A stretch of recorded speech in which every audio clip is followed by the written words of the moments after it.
Bitu, Usha, I'm very sorry that I can't be with you and all your friends, but I'm very happy to speak to you from the London School of Economics. I'm speaking as an academic economist, but one who's spent time in ministries of finance, as chief economist of the World Bank, but most importantly, someone who's been working on and in one Indian village in Moradabad district in UP for the last 45 years. The first and basic point in our discussion is that people and economies cannot function without a healthy environment. That's fundamental. The second point is a moral point, that we should leave to those who follow us, our children and grandchildren, opportunities at least as good as those which we had, assuming, of course, they behave in the same way to those that follow them. That is, technically, formally, what we mean by sustainability. So what makes something sustainable? It is what we offer to those who follow us. Natural capital, our forests, oceans, rivers, and so on. Our human capital, health and education in particular. Our social capital, the cohesiveness of the societies in which we live and work and interact with others.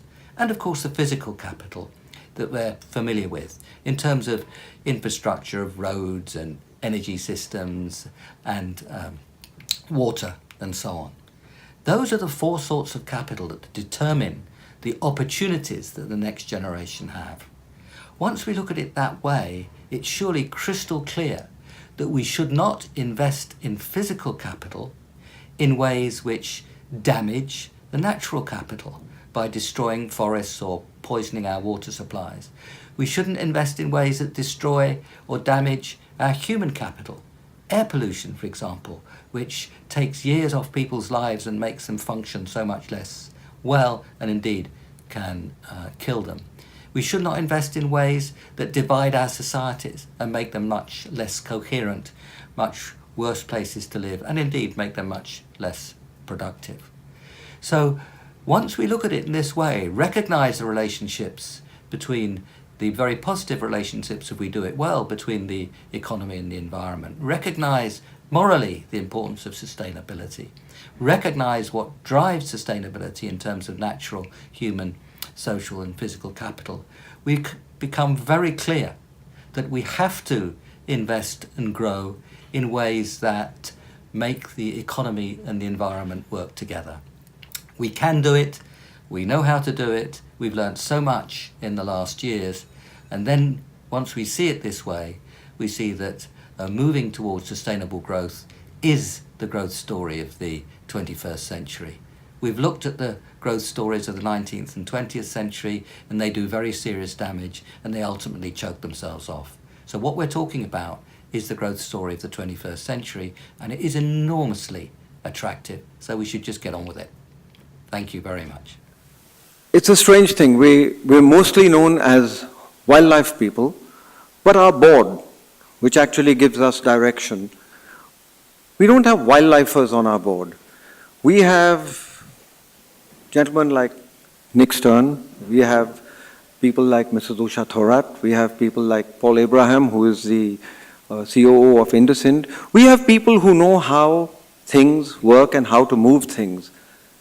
The essence of this particular event this evening is, it's a convince me or let me convince you situation where the country must somehow pull together, as Nick has just said, and work in one direction. We have a thesis. The sanctuary thesis is that the umbilicus between biodiversity, economics, and climate change is absolute, and the climate change is the spoiler for both of these. It makes very little sense for us to work against each other, and debate is a wonderful thing. It's the essence of democracy. It's the essence of actually life on earth, because differences is what turned monkeys into us. So we have here this evening Mrs. Usha Thorat. She was the deputy chair of the Reserve Bank of India, deputy governor of the Reserve Bank of India. She was passionate and still is about inclusive development. She understands biodiversity, and she's also a member, as I said, of the Sanctuary Nature Foundation Board. Without much ado, you've come here to listen to people who are the A-team on the energy investment and energy actual practitioners. We've also got in the audience the A-team of people who are movers and shakers, and some of them young guys. You're the guys that are going to inherit whatever kind of world we leave for you. So, Usha, may I ask you to take charge of the house? Thank you very much. Thank you.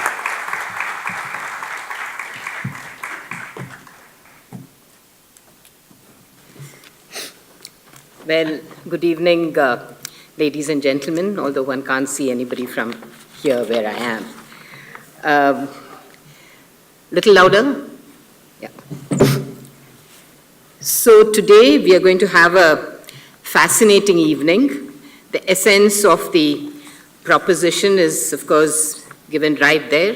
This House believes that exaggerated environmental and climate concerns are compromising India's energy security. And to debate on this, we have a galaxy of very, very prominent experts who are well known in their field, and it has been amazing to get them to come here for this evening's debate. Before I introduce the speakers, may I just go over the rules of this debate that we have this evening. The debate is being adapted from the iconic Oxford Union debates. So we have the quaint practice of speakers will address all comments and remarks to the chair, and other speakers are only referred to as honorable. So we'll have the speakers for the proposition sitting on my right, and we have those speaking against the proposition on my left. Now we'll have 3 speakers for the proposition and 3 against the proposition. Each speaker will have about 10 minutes in all. They'll have 4 minutes in the beginning to make their argument. That'll be their opening remarks, and we'll have the first, it'll be alternative. One person for the proposition, one against, then the second for, second against, and we'll have the opening round. After that, we'll have the rebuttal round, when they'll be given 3 minutes to either further extend on their argument or rebut any of the points made against the proposition, or vice versa. At that stage, we'll invite questions from the audience. There'll be 2 questions for each team, that is one for the proposition and one against the proposition. And the questions literally should be questions just 30 seconds and not a statement or not an argument. And the teams will be given the choice to choose one amongst them to respond to the question, and they'll be given about a minute to respond. After that, we'll have the concluding remarks from each of the speakers, which will be for 2 minutes. Each speaker will be given 2 minutes to make his concluding remarks, and after that, we will have a vote. Now, before we actually start the debate, we will be having a vote right in the beginning. So I'll just give you a little, explanation of how that happens. After I introduce the speakers and they are seated, we will do this vote. You have your card. One side of it is red and one side of it is green. Now, those favoring the proposition, before we even open the debate, we would like to know your views. So those favoring the proposition will just have to put up their card to show the green side facing the stage. And those against the proposition will have to show the red side. So we'll take a snapshot of what the House believes at the beginning of the debate, and after that, we'll take a similar vote at the end of the debate. This, I think, should be quite interesting to see what actually happens. So let me, without further ado, introduce the speakers. As I introduce the speakers, I would request them to come onto the stage. I'm going to introduce first the speakers for the motion. The first speaker will be Mr. Praveer Sinha. Mr. Praveer Sinha, can you please come to the stage and be seated? Mr. Sinha is the CEO and Managing Director of the Tata Power Company Limited, India's largest integrated power company, with over 3 decades of experience in the generation and distribution sector. Having set up a greenfield and brownfield power plants in India and abroad, he is a hands-on practitioner who brings to the public domain both experience and vision. Thank you for being with us this evening. We have next Partha Bhattacharya. Partha Bhattacharya, can I request you to please join the motion? Mr. Partha Bhattacharya is the former chairman of Coal India Limited. He has guided the destiny of this mega Indian public sector organization for decades. He spearheaded India's largest ever IPO of 10% for CIL's equity, a landmark IPO that was counted amongst the top 3 in the world. He is also the author of a book, When Coal Turned Gold, a book published by Penguin. Thank you, Mr. Bhattacharya, for being with us this evening. We have the third speaker for the motion is Dr. Pramod Deo. Pramod.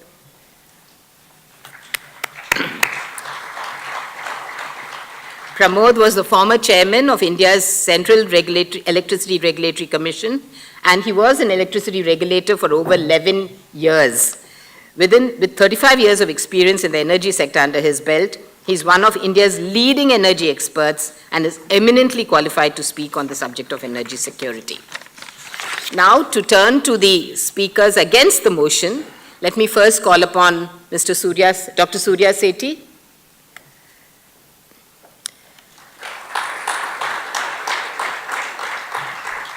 An expert on contemporary development issues with 40 years of global experience at the national and international level, Surya's proficiency spans the power, energy, and physical infrastructure sector and financial markets.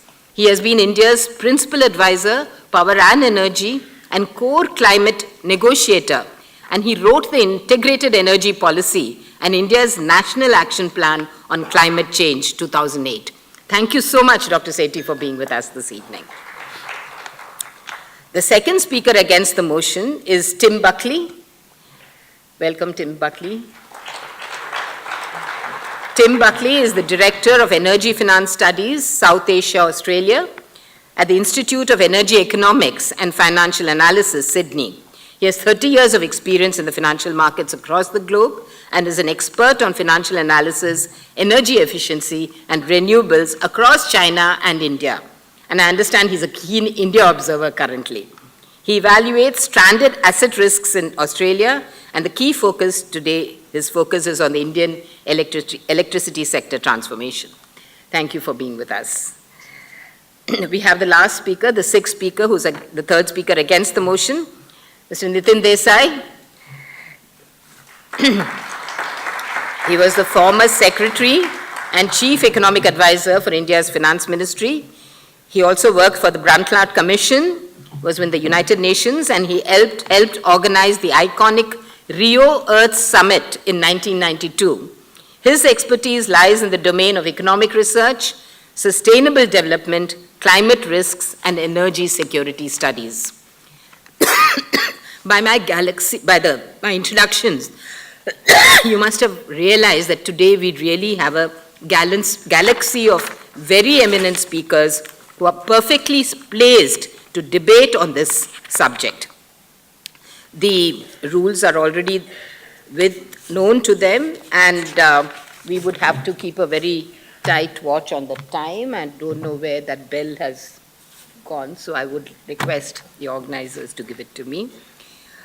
What I will do is, just for the speakers, since Praveer, you'll be going first, at the end of the 3rd minute, I'll give you a gentle reminder, and then at the 4th minute, it'll be a little stricter one.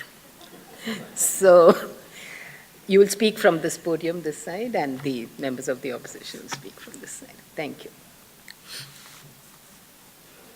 Could I? Oh, sorry. Oh, thank you for reminding me.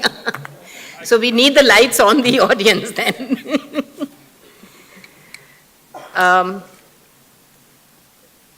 So you're all ready? Let me also keep my mobile ready. Make a picture. So I think we'd like to have some more lights on the audience, because otherwise it's not going to be very, very clear. Okay, all up, those, wow. That, anyway, I can tell you from here, there's clearly more red than green. It would be very interesting, it's a challenge for you gentlemen here, to see what's going to happen at the end of this debate. Thank you for reminding me. Thank you. So then may we have the first speaker, please.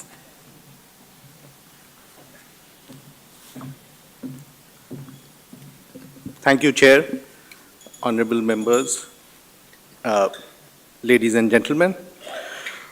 I'm going to speak today for the motion, and the motion is that the House believes that exaggerated environmental concerns are compromising India's security. Let's look at what is India's condition today in power consumption, and I will primarily try to cover the power sector. Today, we have nearly 50% of our population who have some availability of electricity or absolutely no. In fact, there are 300 million people in India who do not have access of energy. There are another 300 who are partial. And this is true world over. This is true in sub-Sahara Africa. This is true in a lot of places in Latin America, a lot of places in South Asia. And this continues to be there in spite of the fact that the world has made huge movement in terms of providing access. Today, in fact, 1.1 billion people world over do not have access, and another similar number have partial access. So we are talking of 1/3 of the world population who do not have access. And what is it that we do? We can say that we'll try to give you over a period of time, but then the consumption of energy itself has been going up country after country. India's consumption goes up by 5%, and so also in many other parts of the world. It is not that the consumption has come down and there has been huge conservation efforts that has been made.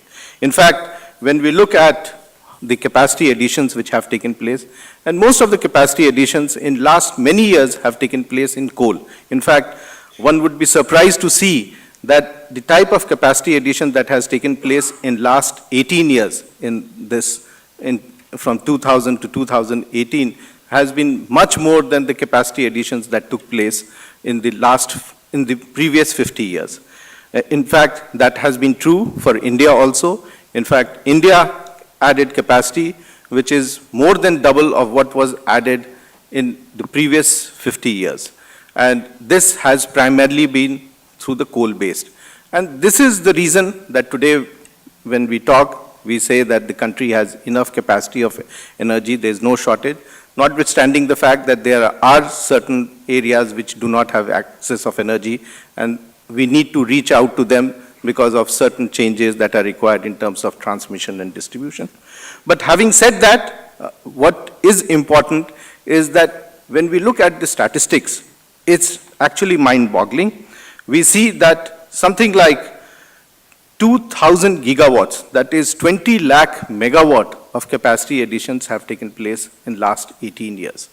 Majority of it has happened in China and India, but also in other parts of the world, including many of the countries in South Asia, some of the countries in US and some of the countries in Europe and also in US. So there has been capacity addition. In fact, right now there are 77 countries world over who have coal as a power producer.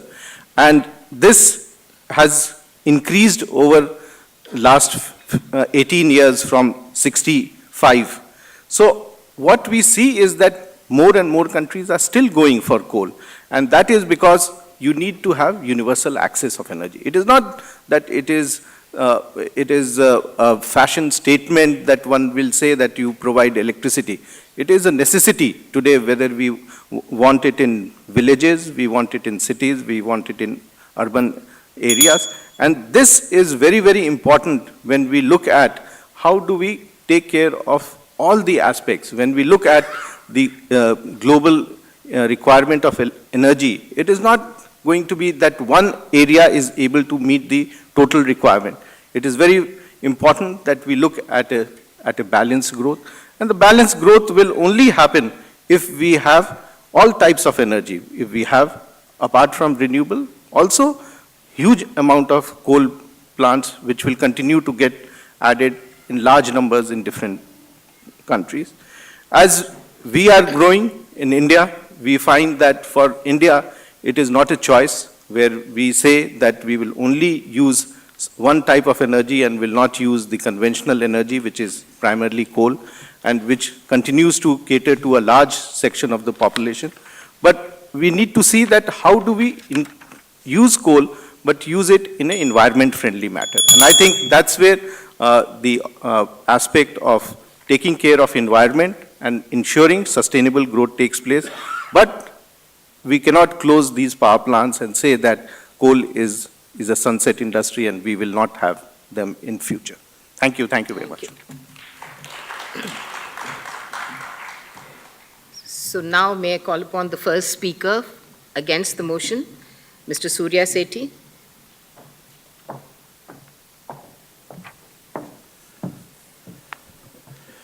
Thank you, Madam Chair. Good evening, everyone. Today's proposition includes three elements. 1, energy security. 2, environment and climate concerns. And 3, a value judgment calling these concerns exaggerated and detrimental to India's energy security. Madam Chair, an incorrect understanding of the first two elements is driving the indefensible value judgment of the House. India sits below the median of the world's poor, with per capita commercial energy consumption at 30% of global average and 25% that of China. Living on less than $140 a month, 2/3 Indian households suffer persistent vulnerabilities stemming from multiple deprivations. They lack access to lifeline levels of safe energy, essential for meeting most basic needs. India's 130th HDI rank among 189 nations and her 103rd rank on the Hunger Index among 119 nations reflects this dystopian reality. Madam Chair, contemporary India cannot claim energy security by keeping the vast majority of Indians energy deprived. Crying import dependence is shameless hypocrisy. Uninformed policies that I can detail are solely responsible for keeping Indians energy poor and India insecure. Madam Chair, informed climate and environmental concerns mandate more energy, not less, for the poor. Low income and lower middle income countries account for 50% of humans, 35% of whom are my fellow Indians. The total GHG emissions of these countries in total is about 20% of the global GHG emissions. Even if every human in the bottom half of the world commits harakiri to save the deserving upper half, their sacrifice would deliver only 1/4 of the required GHG emission reductions by 2050 to keep the planet below 2 degrees Celsius with a low certainty of 66%. Still, I would gladly be the first sacrificial lamb if the top half credibly tell me how they will reduce the balance 3/4. Truth, Madam Chair, is that global growth is still predicated on raising the already unsustainable consumption of the richest 20% instead of the 70% minimum reduction required in their consumption by 2030. Some 2.1 billion humans in the world's bottom half, including at least 700 million Indians, will suffer the worst consequences of the excesses of the richest 20%. Genuine concerns would demand a fighting chance for these fellow humans to survive climate change. Such concerns would mandate raising their adaptive capacity through guaranteed sustainable access to threshold level of nutrition, safe water, sanitation, hygiene, healthcare, gender equality, skills, education, and livelihoods. Delivering these requires more energy, not less. India's local environmental challenges are equally daunting and are of India's own making, and they relate from poor air quality to poor water quality to poor groundwater quality and untreated municipal solid waste, untreated effluents, untreated sewage, and so on and so forth. Now, over 6 million deaths annually, including 3.2 million infants, are attributed to India's local environmental issues. Birth defects, deformities, retardation, and multiple chronic ailments are rising. No amount of concern, madam, on these issues can ever be called exaggerated. Remedies, again, require more energy, not less. In closing, I would caution against over-romanticizing the promise of currently commercial renewables and the Paris Accord. Experience worldwide has exposed the limitation of the former, and the latter is a one-way ticket to a 3.2 degrees Celsius warmer world. Thank you very much. Thank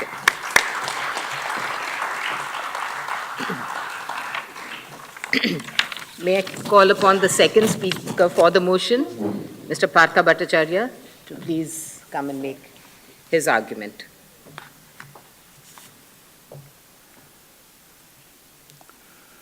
Madam Chairman, good evening to all. Madam Chairman, the environment versus energy security debate is essentially one of balancing conflicting imperatives that are country-specific. Plotting the countries on a rising scale of per capita power consumption yields 4 broad categories, starting from energy scarce to barely adequate, adequate, and affluent. Incidentally, a correlation exists between per capita energy consumption and per capita income. Hence, countries in the energy scarce category are more likely to be those with low per capita income. One of the overriding development imperative in such countries is obviously faster growth of generation and distribution of power as affordably as possible. Madam Chairman, turning now to the situation in India, the average power consumption is barely 1100 units. 300 million people do not have access to power. In other words, India is an acutely energy scarce country. Rightly so, a Power for All 24/7 program has been adopted as a key inclusive development agenda. However, the implementation roadmap seems to be succumbing to exaggerated environmental concerns. Let me explain. The thrust and primacy of renewable power, coupled with inability of the DISCOMs to realize a remunerative tariff and buy adequate power from GENCOs, has led to PLF of existing thermal power plants plummeting from a high of 79% in 2007-8 to around 60% today. These power stations are largely coal-based. Each 1% improvement in average PLF will entail additional demand of 15 million tons per annum of coal. Madam Chairman, the average tariff of power realized by DISCOMs is largely impacted by populist state policies on subsidizing the growing demand of agricultural power. As direct benefit transfer makes inroads in subsidy governance, the ability of DISCOMs to buy power is expected to enhance over a period of time. This will eventually push up the PLF of existing coal-based plants. As it reaches the optimum level of 80 to 85%, additional coal demand of 300 to 375 million ton per annum will be created. Besides, there are other thermal power plants which are stranded assets at this point in time because of insolvency and other reasons. Ownership change of these plants through NCLT proceedings or otherwise could create a further coal demand of around 75 to 100 million ton per annum. Madam Chairman, it is important to note that power generated from rise in PLF of existing thermal power plants as well as stranded assets are least cost as it entails only the variable cost of coal. In other words, infusion of such power into the grid is expected to make power increasingly affordable. A move in the suggested direction is necessary to realize the goal of power for all in the least possible time frame. Renewable power can surely supplement these efforts. Ironically, the suggested route of accelerated coal-based generation also enhances availability of funds for addressing environmental concerns from the existing level of rupees 300 billion to 500 billion annually by way of contribution to the Clean Environment Fund at the rate of 400 rupees per ton of coal consumed. The suggested route, however, will require the country to open up commercial mining of coal ASAP, induce formidable companies with core competence in mining, and create a matured market for coal in the country. Madam Chairman, to conclude, Excessive thrust on more expensive renewable power arising from exaggerated environmental concerns are creating impediments to a successful time-bound pursuit of this suggested low-cost development strategy. This has the effect of denying the fruits of development to the common man for a longer period of time. Thank you very much. Thank you.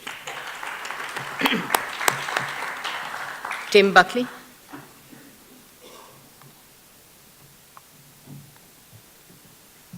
Good evening, Madam Chair, honourable members, guests. Are India's environmental concerns exaggerated? It is hard to see how this statement is even remotely possible given India's air pollution. China's Premier opened the People's National Congress in 2018 with a commitment that China's #1 priority in 2018 is to return to blue skies.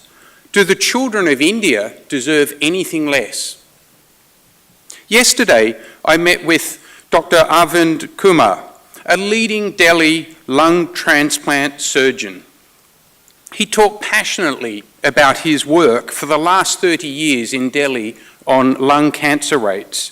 He observed over that time frame that the average age of his patient had halved, and they had moved from being majority smokers to majority non-smokers. An expert in health, I think his talk was absolutely compelling. It is not an exaggeration when 25-year-olds have lung cancer and they've never smoked. But I'm from finance and I better stick to my area of expertise. India is set to be the fastest growing large economy globally over the next decade. Energy access and energy security are key prerequisites. But India's current account deficit is the major obstacle to this economic transformation. India's energy security is massively undermined by the critical weakness of over-reliance on fossil fuel imports. 80% of India's oil, 45% of India's gas comes from imports, 20% of thermal coal, 70% of coke and coal for steel are all imports. A $200 billion a year economic drain, economic headwind against transformation and growth in India. That is a massive fossil fuel current account deficit and massive energy security threat. It's also a driver of currency instability, a driver of imported inflation, driving up interest rates, undermining investment, undermining growth, undermining jobs. So energy security is absolutely a key for India, and we know fossil fuel imports are the core problem for energy security, the core economic risk for energy security. So let's step back. A study of energy security is the association between national security and the availability of natural resources for energy consumption. Energy markets are undergoing a massive disruption. Technology is opening up 3 massive new, unlimited, 100% renewable, domestic natural resources. India has remarkable offshore wind, India has remarkable onshore wind, and India has some of the best solar resources in the world. Domestic natural resources that will build energy security. India is now a world leader in developing record low-cost renewable energy that has seen a 50% price decline in the last 2 years. The lowest cost for renewable energy in the world. That is the opportunity. Domestic, low-cost renewable energy will drive the Indian economy in the next decade. So rather than viewing environmentalist love affair with renewable energy as an exaggerated environmental concern undermining India's energy security, domestic renewable energy is actually a perfect solution to solve India's energy security problem. I think environmentalists have been maybe pursuing a Machiavellian plot, pushing India to the centre of the world stage as a global climate leader, pushing India to solve air pollution, water. It's all a secret plot to actually free India from growing fossil fuel import addiction. Thank you. Thank you.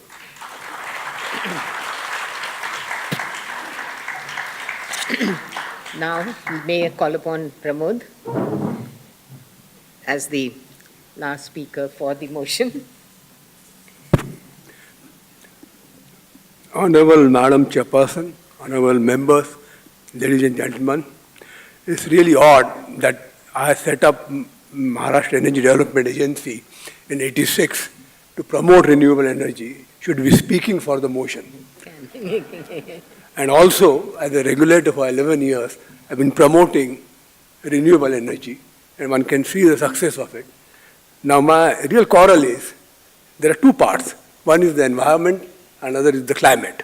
Now, if you see the environment part, obviously, environment part, green energy plays very important role. But when it comes to the climate, what has happened is that all the promises what the developed countries were to do have been abandoned. And we are facing a situation where we have accepted 175 gigawatt of target. And what is happening really is we have a political economy of discoms, which was mentioned earlier, and we face this problem because now today people read in newspapers 2 rupee 40 paisa is the cost of solar, which is not the real cost. Because what happens is that what has been done, that the wheeling cost has been now passed on to the conventional. So finally, who pays? It is the consumers who pay, and the distortions again come. Now again, Dr. Surya Sethi, when he was in Planning Commission, because one has to look into long term, they did the UPA 2 only came with the energy policy, and which shows that when India will continue to depend on imported oil, nearly 70–80%. When it comes to coal, we continue to depend on coal. Yes, renewable energy starts playing a part, but that time we had a situation, the data was not available. We kept saying 45,000 megawatt is the potential for wind. So we came with a ridiculous figure that the share of renewable will be 3%. After that, the corrections have been made. Now we have got the new scenario. Now the IOG is still working, because I think they had 2 drafts, and I got those 2 drafts for comments. After that, I don't think they approached me. But I know what they have been doing. Basically, the Indian security scenarios, they are working on that. So it shows that you can't do without coal and oil for a long time to come. And in that, you have to fit in. And then we should not compare ourselves with China. China's today's capacity is 5 times that of India. Now, if that is the case, we are trying to chase a dream which is going to create problems. So my quarrel is with the climate when we talk of this thing. So we have to understand those limitations. And also, renewable energy is something very important. It does play a crucial role, but one has to see how to integrate it, and this is the cost of integration. And that cost of integration in today's flawed system, because we have a power system which is completely politicized, and if we are going to continue with that, and as the honorable member from my side mentioned, what is happening to the discoms, and in fact it is really frightening. What are we doing? Our industries are not going to compete at all. In Maharashtra, 80,000 industries contribute 49% of the revenue. And we have 42 lakh farmers who are being subsidized. And on the other hand, we have got 2 lakh consumers, excluding agriculture and industry, who are paying almost 100%. So this is the kind of a distortion we have. And with that distortion, if we want to introduce renewable, we have to see how that cost is going to be apportioned and how we are going to move around about that. So that's really my issue. So that's why from a convert, I'm not changing my stand. But what I'm saying is, let us face the reality. And we had to find solutions, and the political reality of energy cannot be wished away. Thank you. Thank you.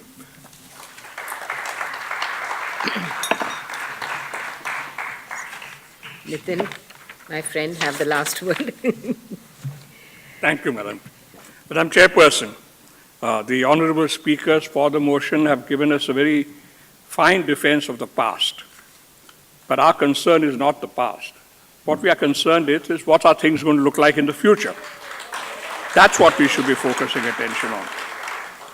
If I look at this proposition, the first part of it, which says exaggerated concerns about climate change and environment. Are they exaggerated? Are those people who are arguing for more vigorous action on climate or on environmental protection overstating the problem? I don't think so. If you see the latest IPCC report, the Intergovernmental Panel on Climate Change's report, it's alarming. What comes out of it is quite alarming. Let me just identify 3 propositions from that. First, that the aspirational goal of 1.5 degrees centigrade, global warming, is theoretically feasible, but really not at all practical, because we would have to phase out all fossil fuels in 10 years. So that's out. The 2-degree goal, which we have agreed to, could be done. It requires a phase out in 30 years. But what it implies relative to the 1.5-degree goal, particularly in terms of climate instability, it's not just warming. It's the instability which the warming brings about. The more rain on fewer days, more floods, more droughts, more extreme events, more coastal flooding. That will be much worse, including much more serious risks to the ice caps in Antarctica and Greenland. And the third proposition, we are not even on target for 2 degrees. The pledges that have been made under Paris will give you a climate temperature increase of 3 to 4 degrees. So to say that we are exaggerating climate concerns in an environment we are almost certainly looking at in India, where you will probably get 50 degrees centigrade temperatures, not for a day or two, but for longer periods. 50 degrees centigrade is temperature where you cannot survive in the shade. You're going to get more floods, like the Kerala floods. You're going to get more droughts, more extreme events, and if we are at 3 to 4 degrees, heaven help our coastal areas. So that's not an exaggerated statement. Nor is this something which is only about the long-term future. Today, so amongst the 10 most polluted cities in the world, the majority are Indian cities. Those of us who live in Delhi experience it on a daily basis. It's something which has led to about maybe 25% of our children suffering from asthma. Practically everybody in Delhi has lung capacity below normal. Now, this is not something which is an exaggeration. So to speak of exaggerated climate and environmental concerns in this context, to me, is quite misplaced. The essential problem is we are really talking about fossil fuels. We are talking about fossil fuels, and fossil fuels are responsible for this. Fossil fuels are also not a source of energy security. For reasons which have been mentioned by the Honorable Speaker, Mr. Tim Buckley, the fact is that we are so heavily import dependent that you are really vulnerable to what is going to happen in world oil and coal markets. You've just experienced the oil market problems over the past few months in this country itself. So to argue that this past method of relying on fossil fuels promotes energy security is wrong. Yes, there are challenges of meeting the demands for energy which are required, particularly by poor people, and these are questions which we need to turn to. But the essential point is you cannot say that it's environmental concerns which are endangering energy security. I would say it is our energy policy which is endangering our environmental security. Thank you.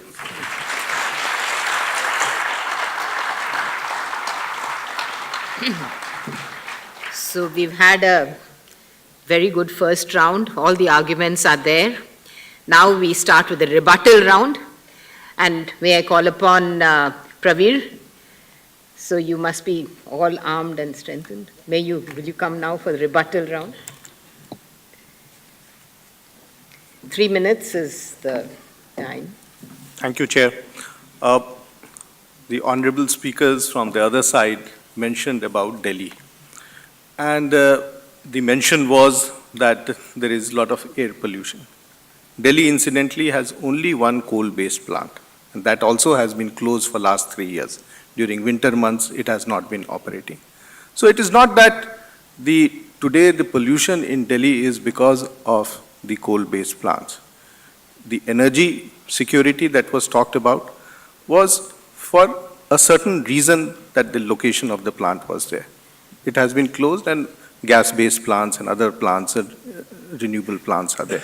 So when we look at the aspect of environmental concerns, we need to have a balanced look.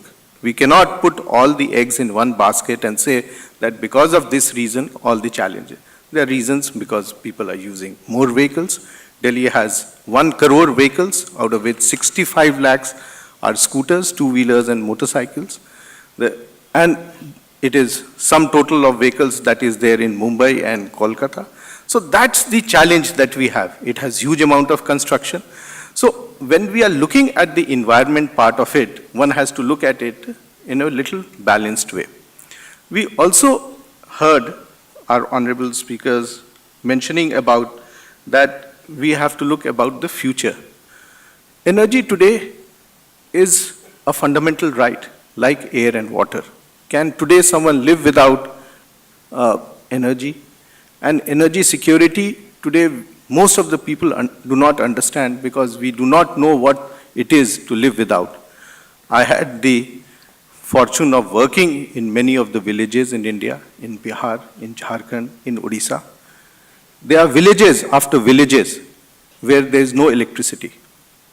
Can you imagine it? In today's world, we still have 45-degree temperature. We still have in villages 50-degree. They have no electricity. They have never seen electricity. If they have to charge a mobile, they send it 15 kilometers away to the nearest town where it gets charged. If they have to get there, they want to watch a movie, if they want to send their laptop for charging, they have to send it 15 kilometers away. So I think when we look at talking about energy security, we need to look at whether the last person in the queue has got electricity or not, has got energy or not. And that is the only way that we can secure our present and secure our future. Thank you. Thank you, Chair. Thank you.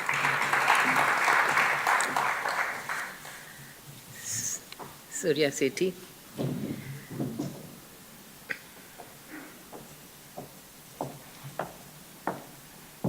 Madam Chair, I don't know what I can rebut because there was nothing offered from the other side to rebut. And my Dr. Nitin Desai has done that adequately. So let me take my time for rebuttal to highlight some of the energy policies that are coming in the way of our energy security. And as I said, India cannot be energy secure if Indians are energy insecure. So let me begin by saying that the first and foremost, relative to capacity to pay, Indians are paying the highest price for any form of energy, primary or secondary in the world. It is no wonder that 7 of the 8 Maharatna companies in the public sector come from the energy sector. The richest Indian company, or largest Indian company, comes from the energy sector. The richest Indian comes from the energy sector. So you know what's happening. Okay. Now, so that's number one. Second, energy-starved India. Can you imagine what is the largest export of India? It's energy. You know, our single largest export is petroleum products.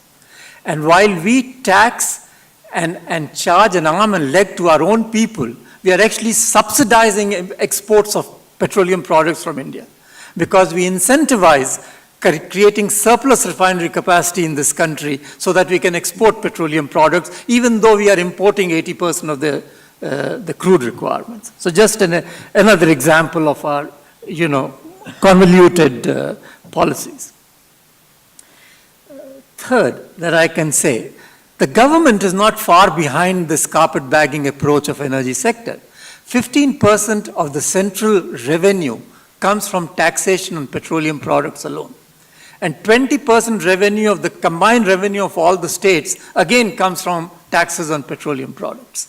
So they are also getting their pound of flesh, while bulk of the country, or 2/3 of the country, is without any energy. I could go on and on, but there are many. Let me give you one more example. Non-commercial energy. Up to about early 90s, we used to track non-commercial energy in India. We gave up tracking this energy.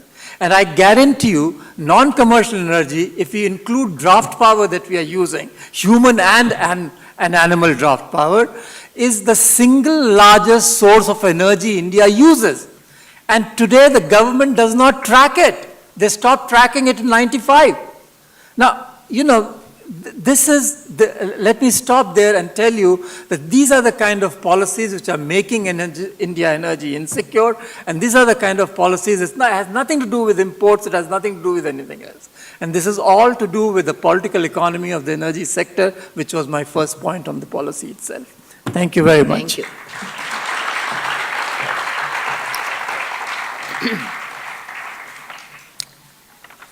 Partha.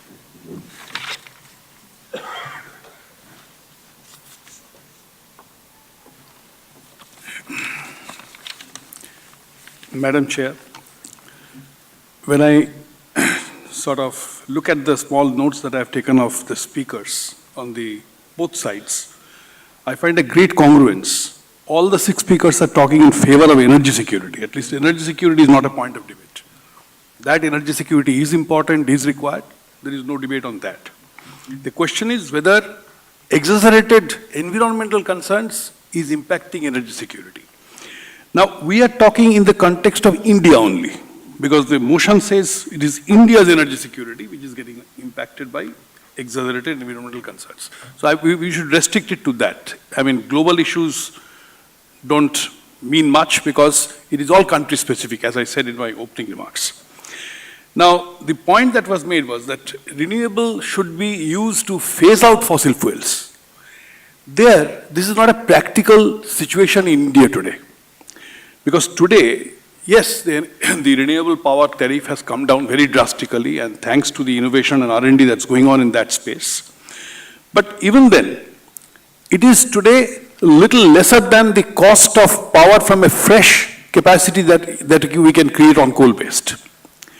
But as far as the marginal cost of power is concerned, if you look at only the coal cost, then definitely the power that we generate from the existing plants, for which there incidentally is a huge scope because the PLFs have gone down, that power is the cheapest today, much cheaper than the renewable power. So the point is that definitely we should bring in more and more renewable, we should take advantage of whatever more innovation and R&D is happening in that space and try to get it at the least possible cost at any point in time. But let us not lose out on the capacity that is already in place. Utilizing the capacity to the optimum results and generating additional power and meeting the power needs of those who don't have access to power or those who have partial access to power is a very prime consideration in energy security which cannot be compromised. I think that has to be kept in mind, and then you definitely move towards renewable power. That's perfectly fine. All of us want our grandchildren to breathe in fresh air, have fresh energy, everything is fine. But we have to do it in a calibrated manner looking at the ground reality today. That can't be compromised. Thank you so much. Thank you. Tim? Madam Chair. Thank you. With due respect to my honourable members, I agree with a number of their comments. I'm talking about coal and the marginal cost of coal ignores the reality that you need to look at the full cost, and in fact the failure of the past is that we've ignored all of the externalities that have been given free to this industry.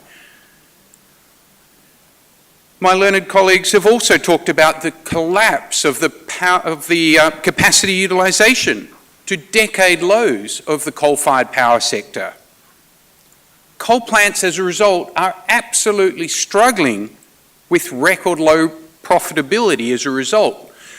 In what imagination is a situation where that is going to turn around when India rolls out 20 to 30 gigawatts of renewable energy, 2 rupee or 1.5 rupee renewable energy per annum for the next decade is only going to drive coal-fired power plants, PLFs, even lower and into terminal decline. The idea that we're just going to hold back and use really expensive 4, 5, 6 rupee per kilowatt hour expensive coal plus all the externalities and ignore cheap renewable, sustainable, zero emissions, renewable energy is delusion. The future of oil. Oil is India's biggest energy security risk. The convergence of transport and power is driving a technology revolution. Electric vehicles and batteries are massive industries of the future that India should and will be a global leader, and that will resolve India's energy security issue by driving electrification powered by renewable energy.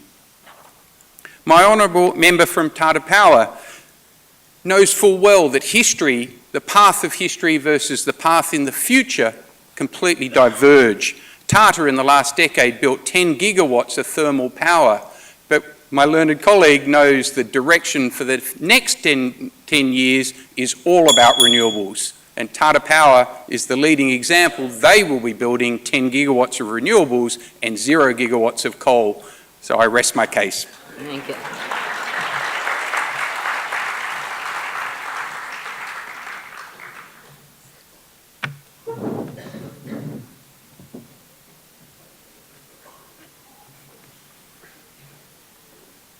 Madam Chair, as I said, I just came back from Delhi. I made a mistake of going for a run in Nehru Park, and that's all because of the stubble burning which takes place. It is not, and then that I should not have done that. That's why I'm having this problem also speaking. Now, this is something about the biomass. Biomass is one of the fuels, again the renewable energy you talk about.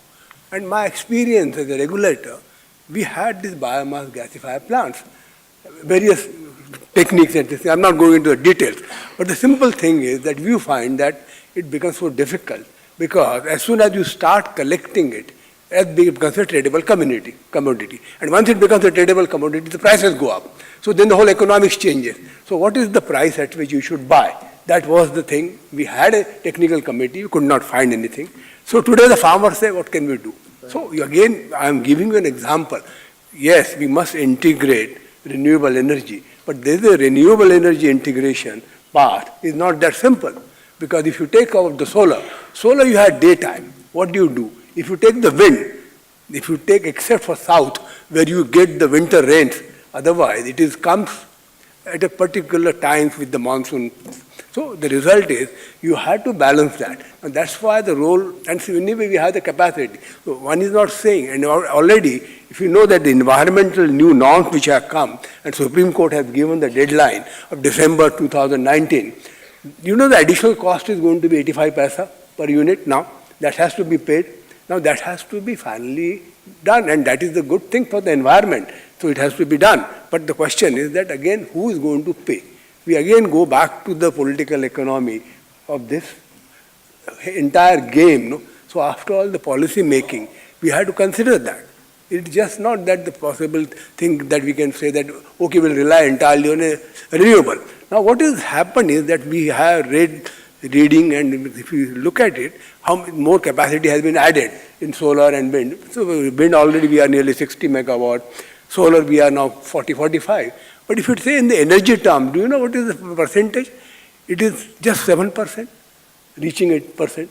So if you are talking of that, that's how you have to remember. When we talk of energy security, there is a path which you have to traverse. Then only you can say that renewable will be playing major part. So if you take Germany, now Germany today, unless you have a sufficient conventional and renewable, then only the balancing is possible, unless you have a new technology. And I wish if some technology comes, that magic happens, then that will be the solution. And we can hope for that. In that case, I will be entirely against the motion. Thank you. Thank you. So they say. Thank you, Madam Chair. Let me just pick a couple of points. One point which is frequently figured in the arguments made by the honorable speakers for the proposition is that of cost. Now, the reason this comes in is because you're not bearing the full cost. You're not bearing the cost of healthcare, which is borne by the people who are getting lung diseases and asthma. And that is why your coal-based and fossil fuel-based path looks cheaper. You're talking in terms of how can I provide access to the 300 million people who don't have access to electricity now. You had 70 years of coal-based electricity development, and you've not been able to deliver power to those 300 million. Why? Go and have a look at the Sundarbans, where there was no power for 70 years, and now they're getting power from rooftop solar. So the fact is we have to look at alternatives. The reality is the days of coal are getting over. Coal is no longer a commercially viable proposition in terms of a source or in terms of any coal-based plant. Try and raise money for a coal-based power plant internationally. You'll fail altogether. India is going to come under immense pressure to phase out its coal use. Why don't you look at China, for instance? Look at China. Why is it that this country, China, which had so much coal use, has started phasing out? It is reducing its coal use now. It is investing heavily in renewables, in electric vehicles, in alternate technologies. This is the world of the 21st century. And if you fail to that is where the new growth will come from, these new technologies. Yes, we need to do work as to how do I combine all of these things. It isn't just solar and wind or standalone. It has to be with tidal, with pumped storage, with battery, improved batteries. Battery costs are coming down sharply. So what I would urge is that India should be looking at the future, where the future of this century is not coal, it's a 19th century thing, nor is it classical centralized electricity, which was a 20th century phenomenon. It is going to be decentralized electricity from multiple sources. And sooner or later, not later than 2050, you are going to be in a situation where you will have to phase out not just coal, but also other fossil fuels. And it is better to recognize that reality and work with that rather than to say, oh, this is the only thing we can do right now. And this is the challenge that I would really pose to all our energy planners in India now. Thank you. Thank you.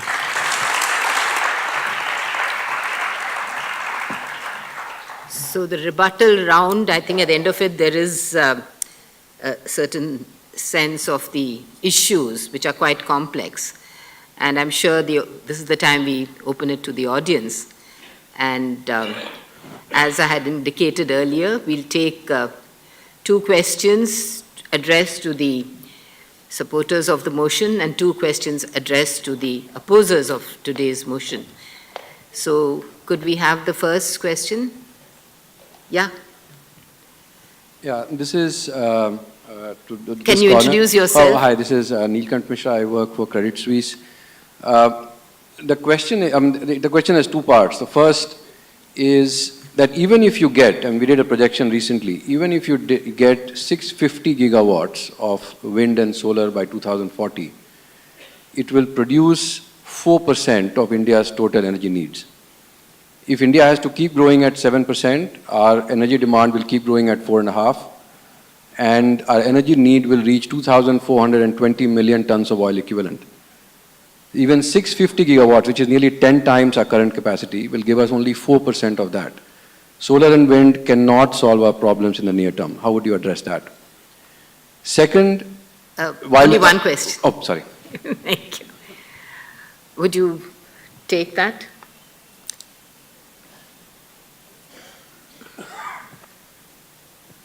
Dr. Sethi will take it. Yeah.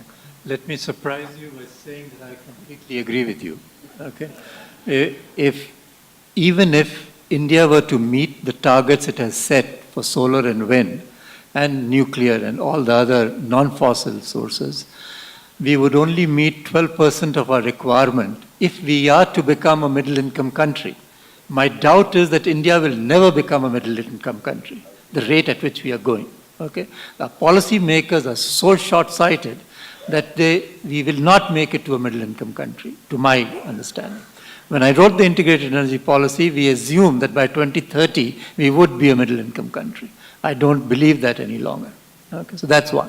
Second, Exaggerated, which is the energy transformation program of Germany, has not been entirely successful. Germany would, in fact, if you give me some time, I can explain to you, Germany today has 12 gigawatts of generating capacity to meet a peak load of 85 gigawatts. So actually they have, while producing renewable power in Germany, they have increased the global emissions by the increased material throughput. So I'm not by any such stretch of imagination suggesting that solar and wind are the solution to consumption causes emissions. Not, if you reduce 1 unit of consumption, you reduce 13 units of requirement of energy. And consumption is the culprit, not. People are producing only to meet consumption. And we have reached a stage where the top 20% of the world is consuming 80% of its goods and services. So that's what needs to be addressed, is what I tried to Dr. say. Seth, Consumption is the Thank problem. you. Thank you. Second question. Yeah, please. Hi, my name is Joseph Merchant. I'm from Carbon Copy, and my question is for the motion panel. Given that the IPCC report states that we need to limit global temperature rise to under 1.5 degrees Celsius, what do you think? Does it make sense, given the situation, that we should build more coal infrastructures?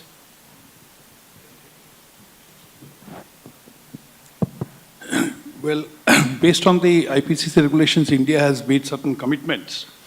And that commitments does not clash with coal consumption going up. Because today, the coal consumption in any case is going up at the rate of 5 to 6%. The indications are by 2030, it will be at least 50 to 60% more than what it is happening today. That is not in contradiction with the Paris Accord. Because Paris Accord says 40% of capacity has to be renewable. Even with 40% as renewable, the coal consumption will have to go up because the coal-based power today is actually 80%. It will come down to some extent, about 65% or so. But that will require more coal then than it is today. So that is basically the answer to the question. Thank you. Yeah. Thank you, Chairman. I'm Chitranjan Kaushik from EcoFirst, Tata Consulting Engineers. I heard everybody against the motion, actually. Some were less, some were more. So my question is, those who are in favor of this motion, that is it your business insecurity or making losses or something going out of the business which is causing this, compromising the energy security, or your inability to innovate the new ways to generate energy, which is making you against or in favor of this motion, or it's something else? Would you like to take it? I think he should do that. Pravir? Okay. Let me try to respond to you. First of all, we are in the business of producing energy and supplying energy, irrespective of what medium it is using, because our job is to give energy at a low cost, at an affordable cost, so that we bring energy security. And I think all the speakers have talked about energy security. So that is the fundamental requirement, because we need to provide energy to everyone. Now, when we talk of new technologies, there have been huge number of new technology interventions which have come, and these are being used. No one is shying away from using new technologies or doing research activities or innovation in, but it cannot be all and end all. So if we say that I have found a Eureka solution and this is the be all and end all and this is what only we need to do, I think we are missing the woods. And we definitely have to look at this in a more balanced way, in a more moderated way, rather than taking extreme positions and saying that this is the only solution and there is nothing more that can happen in the country. Thank you. But consumer is first, and we need to give them 24/7 electricity. And I always say 24/7 means in one day. In many parts of the country, it means 24 hours supply in 7 days. And we need to move away from that. Thank you. One more for the opposition. Yeah. Sorry, I had a question actually for the four. Does anybody have a question for the? Okay, Neelam.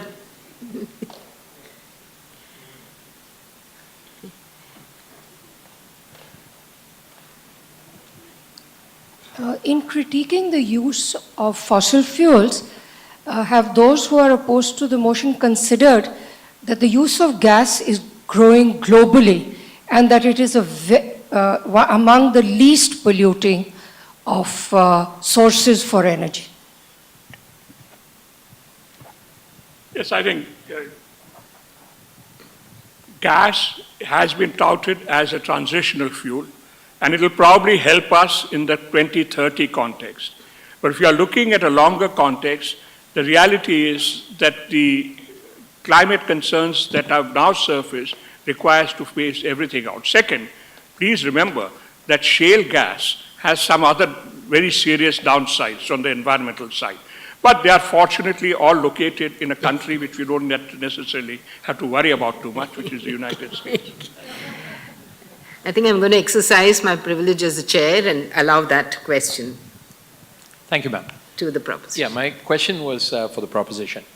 I think you wrapped it up by saying that at the end of the day, energy security is something that we agree upon. The question is, if we want to get towards energy security, the solution lies in technology, whether it's technology to drive new forms of energy or to save energy so that our consumption is less, or technology in terms of cleaning older solutions to be able to try to derive the best solution out of all forms of technology. I run a shipping company, and in that context, although my career is towards consuming energy, but the question is, technology is our answer. Now, if we all believe technology is the answer, isn't necessity the mother of invention? Aren't we supposed to look at the environmental, we use the word exaggerated, but unless we look at the environmental problem squarely in the eye, exaggerate it if necessary, but I completely agree that we have to look at it in terms of reality. I think we'll allow them to answer that. Yeah, isn't that going to be the only way to drive technology?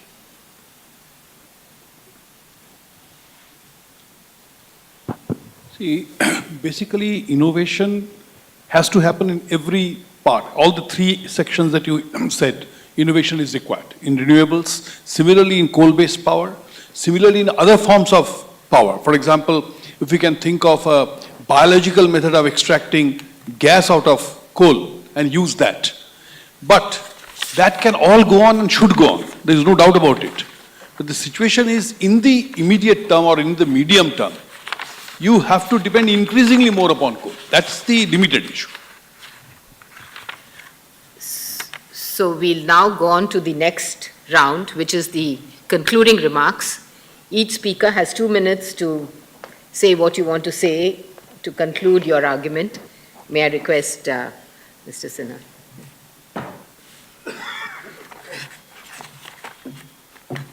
Thank you, Chair. I just want to share with you that I come from Tata's, and Jamshedji Tata, more than 100 years back, before he started, decided to set up a hydro plant to supply power to city of Mumbai, said clean, cheap, and abundant power is one of the basic ingredients for the economic progress of a city, state, or a country. And I think that is the reality. That is what it is. Today, all of you have come for this program. All of you, I'm sure, have come in your own vehicle, which can be a petrol vehicle or a diesel vehicle. All of the vehicle has steel.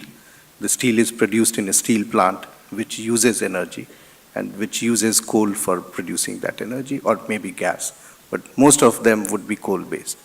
So when we look at using coal or any of these type of material, we should not get blinded by the fact that these plants also have good technologies. We run a plant in city of Mumbai. It's a coal-based plant running for last 33 years. In 1988, we had put a flue gas desulfurization. Today, the country is talking of for the first time. We were the first one. We bring a quality of coal which has 0.2% sulfur. The normal coal plants have 1 to 1.5%, have 40% ash. We have ash of less than 5%.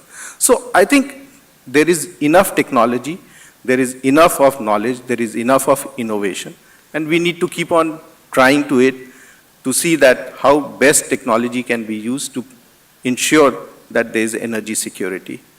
I think we have the best of the minds in our country to find a solution which has to be make in India and for India, and not get carried away by the reports which comes internationally, where all those people for hundreds of years have polluted and have used it for their benefit, but have never bothered when our country wants development.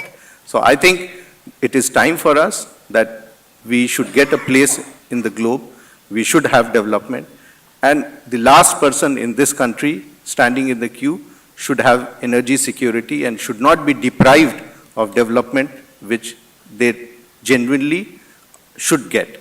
So I think it is the right of every individual in this country that they should not get carried away because of these over exaggerations sometimes which happens, but look at it from a term that how they can have inclusive growth without compromising on environmental aspects. So I would like to rest my case, Madam Chair, that let's not get carried away. The reality is development, reality is growth for the people, and I think if we do a balanced growth, we'll have coal-based and also renewable projects, which we will do in large numbers, provided I can give cheap and abundant energy to all. Thank you. Thank you.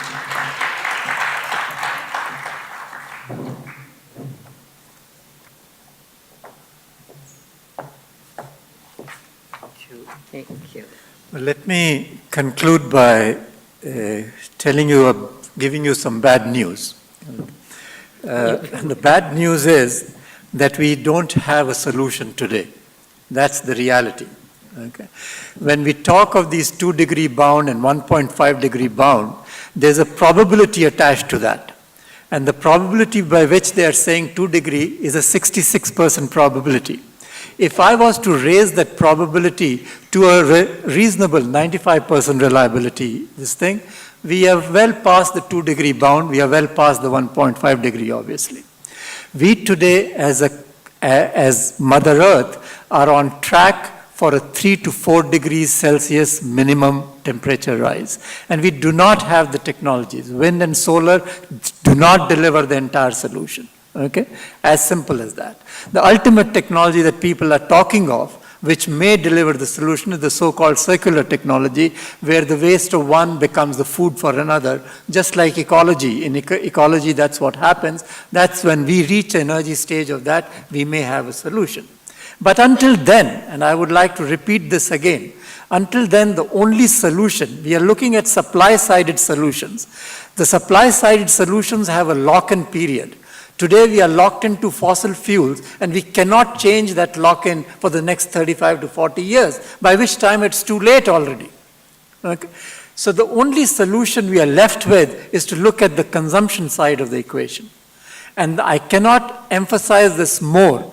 The rich need to reduce their consumption by at least 70% within the next 10 to 12 years. And let me tell you that if they do that, their lifestyles will not change appreciably. They would still lead a very good lifestyle. If everybody was to live like Americans today, we need 4.4 Mother Earths to support the ecological capacity that we need. But if everybody lived like Indonesia today, 2/3 of our world is enough. And Indonesia, my friends, lives twice as well off as Indians do. So let me stop there, that ultimately the interim solution, yes, gas can help a little, yes, solar and wind can help a little, but ultimately what will carry us through, if we are interested in carrying it through, and that is why this concern is not exaggerated, it is not at all exaggerated, we should be talking more vociferously about it. Because the only thing that will deliver this solution to us is if we can reduce our consumption. Thank you very much. Thank you.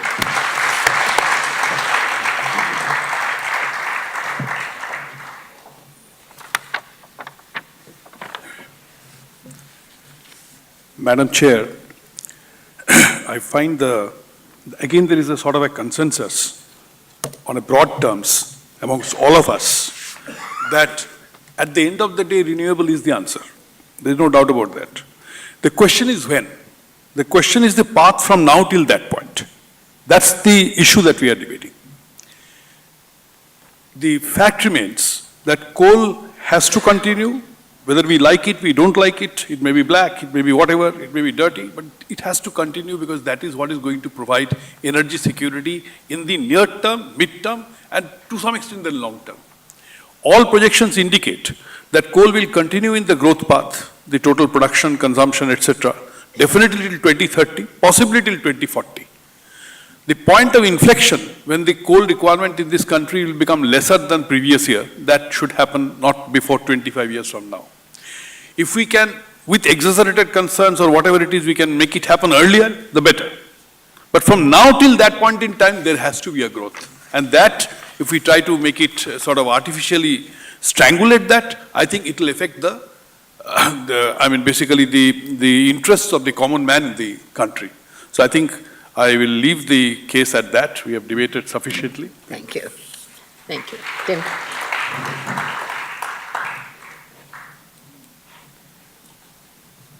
Madam Chair, the answer is clear. I am actually extremely positive. Technology can and will solve energy security, and India is going to be the world leader in this. That is why I'm here in India, and that is why I study India. Let's remember, India in 2017 built the largest solar project in the world in Tamil Nadu, 648 megawatts. China overtook them for 6 months. In 2019, Rajasthan will have the largest solar project in the world, fully commissioned, 2.2 gigawatts. By 2022, Gujarat will have a 5 gigawatt solar project. That scale is enormous. That scale will solve the problem, and India is the world leader. 24/7. My honourable colleagues talk about 24/7. Renewable energy is the low-cost solution, but it is variable. I give you that. But coal is the least flexible source of generation. It cannot ramp. So it is the least effective balance to renewable energy. We need pumped hydro storage, we need peaking gas, we need batteries, we need demand response management, we need interconnected grid, we need technology to balance very low cost, 100% renewable energy. Building industries of the future using India's best domestic natural resources will drive sustainable growth and low-cost, clean energy, clean electricity for both transport and the power sector. And that, Madam Chair, will solve Indians' reliance on fossil fuel imports and deliver energy security. Thank you. Thank you.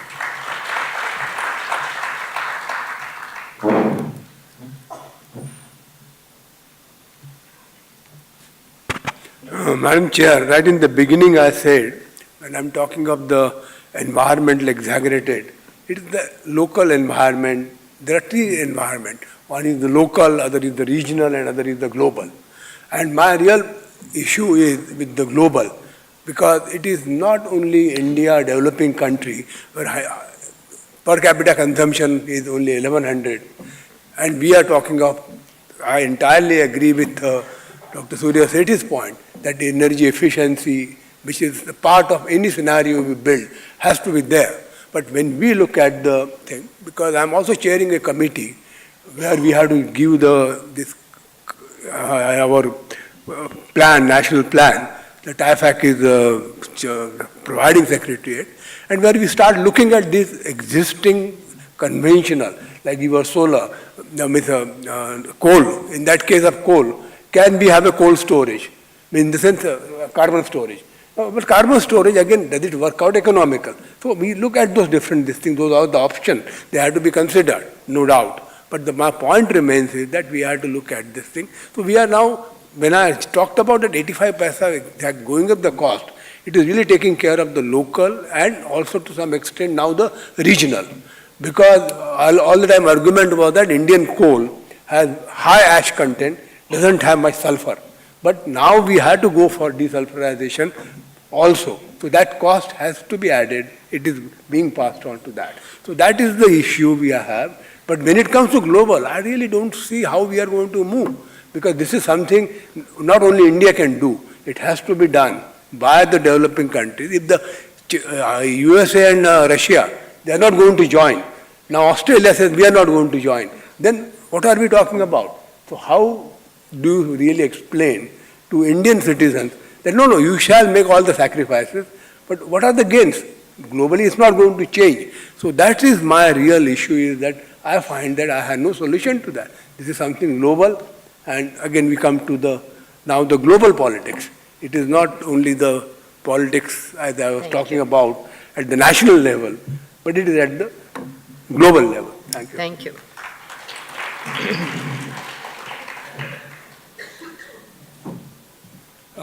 Madam Chair, in many ways I'm very happy there's a sort of convergence towards the end of the debate.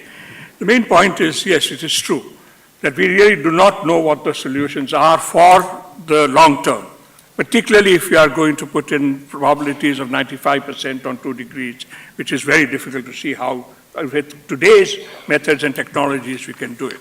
My request and urge is that whatever we do in the interim, we should keep the concerns that are mentioned about climate and environment uppermost in our mind. Yes, you're forced to use coal-based power, perhaps for 10 years, perhaps for 15 years. But can we do something so that that becomes a little more friendly to the environment than it is now? Wash the coal, improve the efficiency standards, etc., etc., etc. So I'd say that this point must be borne in mind. Don't say it's exaggerated. It is a serious concern, but given the limitations of what we know and what we can do, we will still try and see that we make this much higher in our priorities in the way in which we design our work. Second, the point which was made about consumption. We can't just look at solutions on the supply side. It has to be in the long-term solutions also from the demand side. A lot of it can come from efficiency. Much of it can come from ways of living which don't necessarily reduce your style of living, but reduce your energy demands. Yes, it is true that when it comes to climate, this is a global issue, and it is not just something that one country can do. But here I would urge those who say that those rich countries are responsible. Let us also recognize the impact on us. If my house is burning, does it make sense for me to fold my hands, stand by the side, and say, I didn't start the fire, that fellow started it, and unless he does something, I'm not going to do anything? Is that a sensible way of proceeding? I would say that let us at least do what we can to make things a little more safe, a little more livable for our children and grandchildren, not just in terms of mitigation, and certainly much more in terms of adaptation. So I'd say that there's a lot that we can do, even when we still don't know the full solutions. But finally, Madam Chair, permit me to thank you and the organizers for the format of this debate, and I hope you will be able to send a video of these to some of our television anchors so that they learn how to organize debates which are very interesting. Thank you.